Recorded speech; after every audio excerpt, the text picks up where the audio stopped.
Nagpalitan ng radio challenge ang Pilipinas at China sa gitna ng isinagawang maritime patrol ng BRP Andres Bonifacio.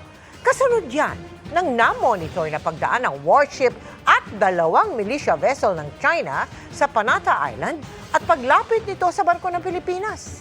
Nakatutok si Chino Gaston.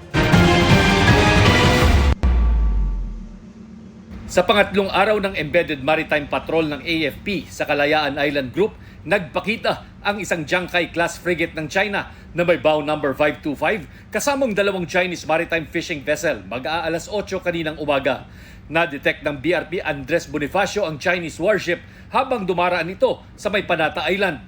Lumapit ang Chinese warship at agad itong ni-radio challenge ng BRP Andres Bonifacio. Chinese warship 525, this is Philippine Government Vessel 17. You are within the Philippine Territorial Sea. You are state party of UNCLOS. You are endangering the relationship of our country. Leave immediately. Over.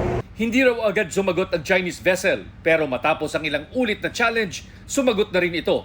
Lumapit daw ng 4.6 nautical miles ang barko ng China pero wala naman itong ibang ginawa kundi mag-counter radio challenge. We conducted the standard radio challenge within the territorial waters of Panata Island. They counter challenge and we counter challenge that Panata Island and KIG is part of the Philippines. Once we issued our radio challenge, they immediately changed their course going to Subi Reef. Hindi na bago para sa mga kapitan ng Philippine Navy ang mga ganitong biglaang pagsulpot ng mga Chinese warships sa West Philippine Sea. Minsan nga, sobrang lumalapit daw ang mga Chinese warship.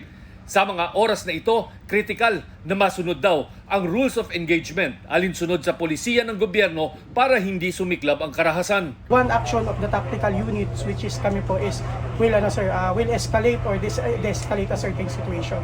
So kung ano po yung binigay sa amin na ROE, stick po kami doon, and if ano yung general ng government natin, yun po yung sinusunod namin, sir. Although yung pressure na dyan, sir, pero that's why we are trained, sir. We are trained to have a decision na mag-conduct ng thin line para to avoid any action na magiging detrimental naman po sa government natin. Sa kabuuan, naging matagumpay ang maritime patrol ng BRP Andres Bonifacio sa kabila ng pagkansela ng nakatakdang aktibidad bukas dahil sa low pressure area. We were able to show the public two things.